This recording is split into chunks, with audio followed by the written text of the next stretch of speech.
માતા પિતા ગુરુ સંતના દ્વારે જઈ દર્શન કરી અને પછી પોતાના નિત્યક્રમનું જે ફરજ છે એ અદા કરજો.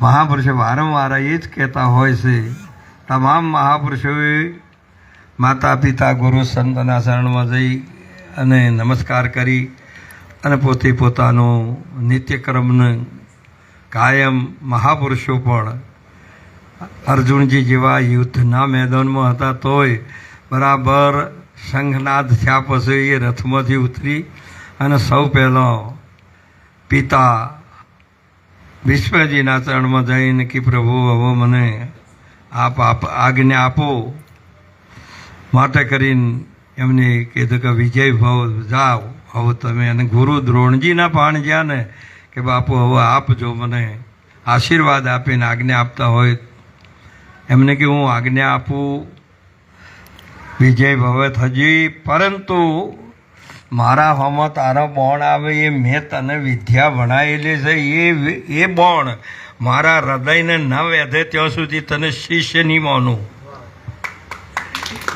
આવી એક આપણી પરંપરા ચાલે છે. જ્યારે એ હૃદય એ જ બોણ જ્યારે હૃદયને વેધાય ત્યારે પરમાત્મા રીઝે, માતા પિતા રીઝે, ગુરુ રીઝે, તે સિવાય રીઝે એવા એ ગુરુ મહારાજે જે તમને આપેલો. એટલે મહાપુરુષે કીધું કે આવી ચરણ પવિત્ર દેવ દર્શને ત્યાં જઈને એમનું દર્શન કરી આજ્ઞા લઈને પોતાના ફરજ અદા કરી વિજય ભૂમિ જેને પ્રાપ્ત કરી છે. આપણને બીજા 14 લોકમાં આટલી જ આ મનુષ્ય શરીર રૂપી તમને જે ભૂમિ પ્રાપ્ત થઈ છે એ આ વિજયની ભૂમિ છે.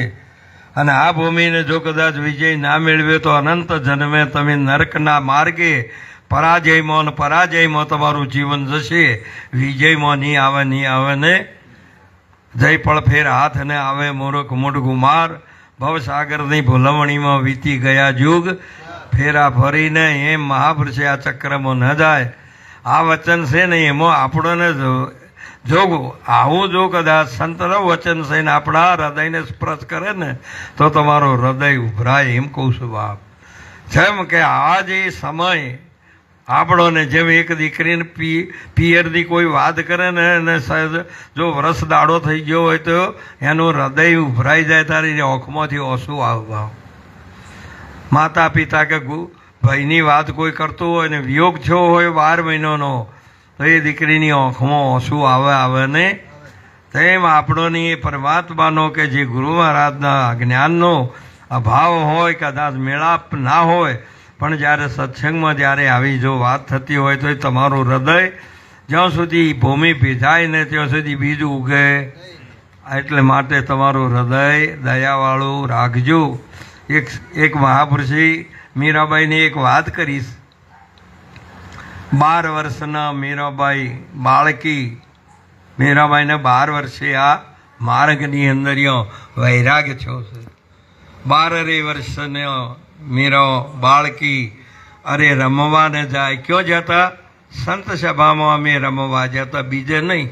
આ તો બધા જગતના વિષય વાસનાના આ બગીચામાં આ બધું જગત રમે છે. પણ જે કોઈ ભાગ્યશાળી છે એ સંતોના ચરણમાં જઈ આવા સત્સંગની અંદર એ આ લાવો લઈ શકે છે, બીજું લઈ શકતું. સંત રે સભામાં અમે રમવા રે જતો, મહાપુરુષે કીધેલું છે 12 વર્ષની મીરા બાળકી અમે રમવા જતો. રમતે મીરાબાઈને વાગી કોકરી, નૈણે ઓસુડોની ધારે દોરી રે પકડી રાજા રામની એ ચોટ લાજી. જ્યારે પરમાત્માની પ્રાપ્તિ આપણને તો આ બીજી બધી ચોટો લાગે છે, ન લગાડવી હોય તો લાજી જોઈશે હોય. શહેરમાં જઈને આવો તો ચેટલીએ લાજી જઈ હોય, પણ આ સંતોના સાનિધ્યમાં સાચી ચોટ પરમાત્માની લાગતી નથી. ત્યાં સુધી મહાપુરુષને લાજી હોય તેને કોટી વાર વંદન છે. અને ન લાગી હોય ને તો તમારું થોડુંક હૃદય ભેજાય એવું પાણીથી મહાપુરુષે કાયમ ભેજે. મહાપુરુષે કીધું કે કાયમ એ પાણીથી પલાળે જો તો ભેજાય ને કાયમ સત્સંગમાં જો ને તો કોક દાડો મધરે પડે ને. એક વખત તુલસીદાસજી મહારાજ ભગવાન રામની કથા કરતા હતા અને ભગવાનના મંદિરમાં બેઠા બેઠા કથા કરતા હતા. અને આપણા જેઠ માસ આ વખત 2 છે, એટલે એક પુરુષોત્તમ માસ કહેવાય.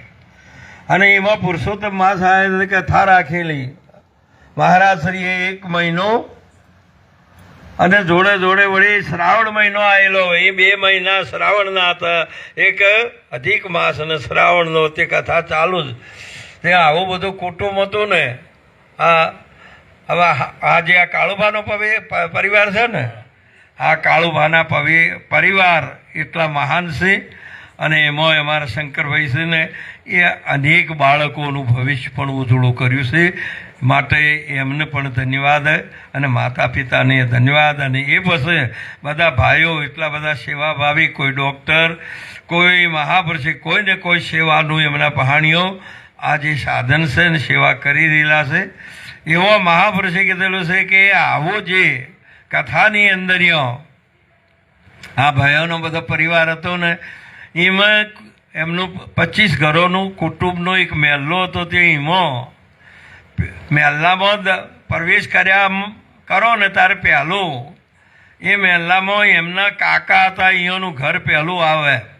હવે કાકા હતા ને એ ઉંમરે મોટા હતા, અને એમને બીજું લગ્ન કરવું પડ્યું ને. એ હતો 25 વર્ષનો, કાકો હતા 35 વર્ષના.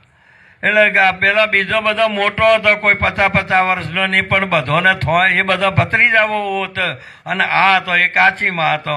એ કથામાં જોય, પણ આ કાચીમાં હતો એ થોડોક સ્વભાવનો, એ તો સમજી જવાય કે સ્વભાવ જેવો હોય છે. એ મહાપુરુષે કીધું એ તો સ્વભાવના ગુણો તો મહાપુરુષે કહે જો કહેવાના હોય કેવરો હોય તો કેવરો એવા માટે. બસ બધા કે આપણે કથામાં જઈએ, પણ માને રોજ કહેવાનું.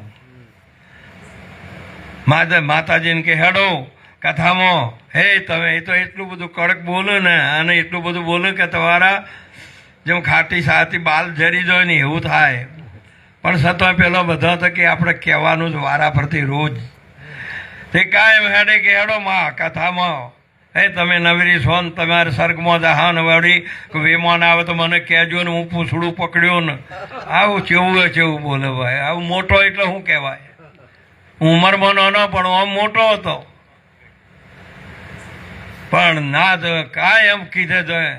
આમ કરતો કરતો કરતો કરતો 1 મહિનામાં 2 દિવસ બાકી હતા, અને સોટ લાજી બાપ કે માતાજી હેડો. એને નક્કી કર્યું કે વારે વારે કીધે કે આ તો જવું જ. તે બધો ઘરમાંથી કચરો કાઢ્યો, અને આંગણામાંથી બધો કચરો વાળીને ટોપલી ભરી અને મૂચી ટીકી આવે ને કી તો તરત હેડું. ને આવે કે હેડો માતાજી કથામાં, કે હેડો આજ તો તમે રોજ કહો છો, તે હવે તમારે કેવું કરું. પેલી કચરાની ટોપલી ભરીને હેડ્યો. પહેલાં બધો એમને રોજ જતો હતો, આ તો ટોપલી લઈને ગયો. અને જોપા બહાર કચરો ફેંચી અને કથામાં શેલ્યો હુંડલી લઈને બેઠો.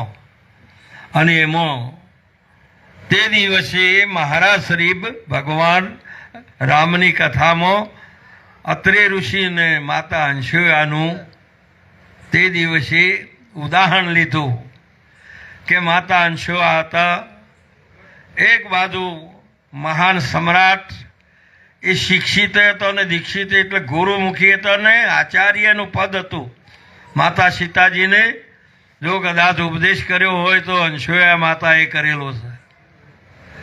અને એ સ્વરૂપનું જ્ઞાન કરીને એ એવા દુશ્મનોમાં આખા દેવોના હરાવનાર એવા રાવણની શક્તિનો પરાજય એક અશોક વાટિકામાં એક વૃક્ષ નીચે બેસી એક ભગવાનના નામનું સ્મરણ કરી અને તમામ શક્તિનો પરાજય કરનાર એ ભારતની સનાતન ધર્મની સંસ્કૃતિ છે. બાપ આવો તમને એક ઉત્તમ અવસર મળ્યો, આવો ફેર મળે. અને એ વખતે પછી કીધું કે જ્યારે અત્રે ઋષિ હતા એ પોતે ભગવાનનું ભજન કરવા માટે ધ્યાનમાં બેહું હતું ને એમને પાણી પીવાની ઈચ્છા થઈ. અને આસન ઉપર બેઠા ને એમને કીધું કે દેવી પાણી લાવો. પણ એમનું ધ્યાન એવું હતું કે જે એ શબ્દ બોલે ને એ શબ્દનો ધ્વનિ વિરામ પામે એટલામાં તો એમને ધ્યાન લાગી જતું હતું. રામ એ શબ્દનો ધ્વનિ વિરામ પામે એટલામાં એમને એ સહજતા લાગતી હતી અને પાણી લઈને આવતા આવતા તો આ તો ધ્યાનમાં મગ્ન બની ગયા. પતિ એ પરમેશ્વર છે અને એ પાલું લઈને ઉભા રહ્યો તે 7 દિવસ ઉભા રહ્યો. બાપ 7 દિવસે એમને નક્કી થયું કે જ્યારે એ જે શબ્દ લઈને જ્યાં છે એ જ્યારે જાગૃત થશે ત્યારે એ શબ્દ અને એ વખતે જ્યારે એમને 7મા ભૂમિકામાંથી નીચા ઉતર્યા બાપ 7મા દિવસે અને કીધું કે દેવી પાણી લાવો, ત્યારે ઘરમાં પાણી જ નહીં. 7 દિવસમાં જતું રહેલું બધું હતું એ પૂરું થઈ ગયેલું. હવે માતાજી ગંગાજી હેડે ને ત્યારે તે દિવસે માતાજીએ આરાધના કરી માતાજીની. ત્યારે માતાજી આકાશ માર્ગે આવીને એમનું જે પાત્ર હતું એ પૂરું ભરી દીધું અને મહારાજના સન્મુખ કર્યું. એમને કીધું કે દેવી ઘરમાં તો જળ નહોતું આવ્યું ક્યાંથી?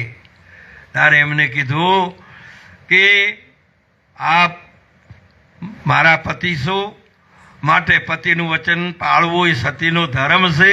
માતા પિતાનું વચન પાળવું એ પોતાના પુત્ર બાળકોનો ધર્મ છે. મહાન પુરુષે ભક્તને ભગવાનનું વચન પાળવું એ ધર્મ છે. શિષ્યને ગુરુનું વચનનું પાલન કરવું એ પણ મહાપુરુષે કીધેલું છે કે એનો ધર્મ છે. આ મહિમાઓ બધા વચનના છે અને વચને જે વર્યા તે પિયરથી ન્યારો એ પિયર છોડે છે ને બધોના વચ્ચે ઢોલ વગાડતા એ પિયર તજી દેશે ધામધૂમથી.